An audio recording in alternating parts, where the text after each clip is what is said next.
Castle early and castle often. It's a funny, but also helpful phrase to remember during your games. After 3 moves, white is a pawn in the center and developed a knight and bishop toward the center. What's next? It's never too early to make sure your king is safe, so a great move for white is to castle.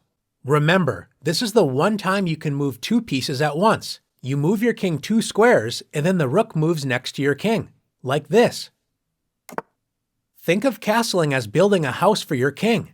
The king finds shelter behind 3 loyal pawns.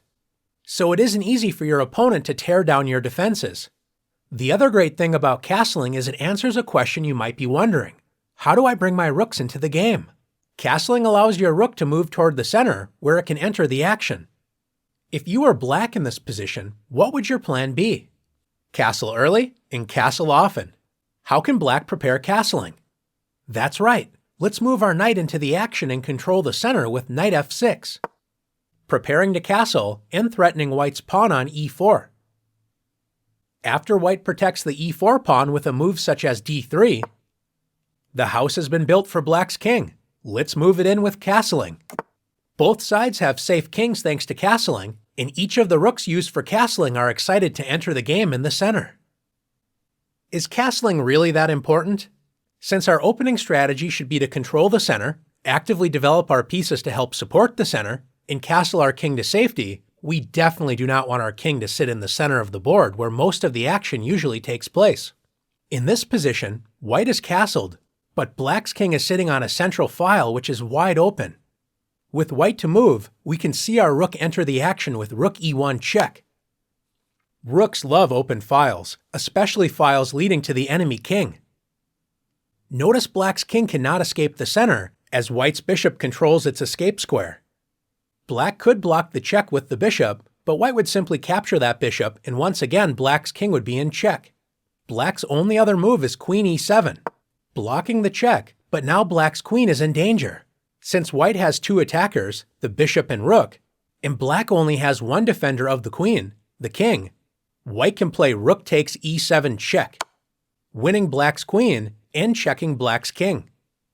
Notice black's king cannot capture the rook, as then black's king would be in check.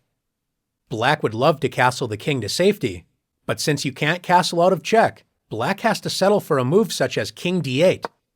Notice black's rooks are not connected, so they cannot work together, and black is down an entire queen. Now that we learned how much rooks love castling as they can enter the action in the center, would you believe white has an even stronger way to take advantage of black's exposed king? Instead of winning the queen with the awesome rook check, we can actually checkmate black's king in the center of the board. How is this possible? Our path to victory begins with delivering a check with our most powerful piece, queen to e2 check. Once again, black's king cannot move as white's bishop prevents its escape, so after queen e7, using our queen as an attacker with the bishop as a helper, we can play queen takes e7, checkmate, capturing black's queen, attacking the king, and covering all of the escape squares.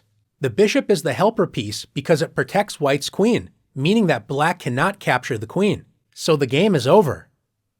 Let's look at one last example together. Sometimes we do our best to castle early, and it just doesn't work out as planned. Don't worry, it happens to all of us. The most important thing is not to dwell on the past, but focus on what you can do now and build a better future. White is down a pawn, and black is threatening to capture our rook on h1. To make matters worse, our king is still in the center, and black's rook that was used for castling is lined up with our king. Not a good sign. What is white to do? How can we move our king to safety and protect our rook on h1 at the same time? That's right, we can castle queenside. Our king has escaped the dangers of the center, and now the rooks are connected, protecting each other on the first rank. White's position isn't perfect, but it's a lot better now that we've castled. You've done a great job exploring the importance of protecting our king by castling. Now let's castle early and often in the challenges.